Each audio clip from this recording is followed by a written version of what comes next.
ഇന്ന് നടന്ന smack ഡൗണിൽ main ഇവൻറ്റിൽ ഒരു മാരക ഡെബ്യൂട്ട് നടന്നിട്ടുണ്ട്. ചിലപ്പോൾ നിങ്ങൾക്ക് ആർക്കും അറിയണ്ടാവില്ല ഇതാരാന്ന്. പക്ഷേ ഇത് WWE നടത്തിയ വെച്ച് വമ്പൻ ഡെബ്യൂട്ടാണ്. കാരണം ഇത് നമ്മുടെ സമോവൻ ഡൈനസ്റ്റിയിൽ തന്നെ ഏറ്റവും ബെസ്റ്റ് റെസ്ലറാണ്.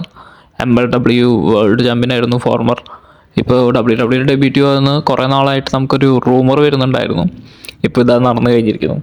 ഇത് വണ്ടർഫുൾ ഡെബ്യൂട്ടാണ്. കാരണം ഇത് വാർ ഗെയിംസിലൊക്കെ ഒരു മാച്ചൊക്കെ വന്നു കഴിഞ്ഞാൽ പറയാൻ പറ്റില്ല. കാരണം ഇങ്ങനെ അങ്ങനത്തെ ഒരു മുതല മാതിരൈറ്റാ. അത് മാച്ചുകൾ കണ്ടവർക്ക് അറിയാം. കാരണം ആള് റിങ്ങിൽ മൂവ് ചെയ്യുന്നത് ഹൈ ഫ്ലയറിൻ്റെ പോലെ, അതുപോലെ തന്നെ അതിനനുസരിച്ച് പവറുണ്ട്. അതുകൊണ്ട് മാച്ചുകളൊക്കെ ഒരുമാതിരി രക്ഷയില്ലാത്ത മാച്ചുകളാണ്. ആളുടെ ഫോർമർ MLW മാച്ചുകളൊക്കെ നിങ്ങളൊന്ന് ജസ്റ്റ് ചെക്ക് ചെയ്ത് കഴിഞ്ഞാൽ അറിയാം ആളെ പറ്റിയിട്ട്. ഒരുമാതിരി ഹൈറ്റാണ്.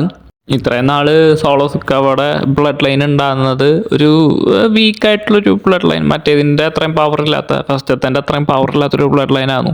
പക്ഷെ ഇപ്പോൾ നമ്മുടെ ജാക്കബ് ഫാറ്റ് വന്നതോടുകൂടി കഥ മാറിക്കഴിഞ്ഞു. കാരണം ഒരുമാതിരി ഹൈറ്റാണ്. അത് കണ്ടാൽ തന്നെ അറിയാം.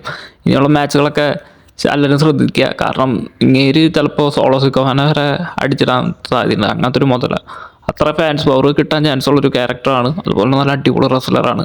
So watch it.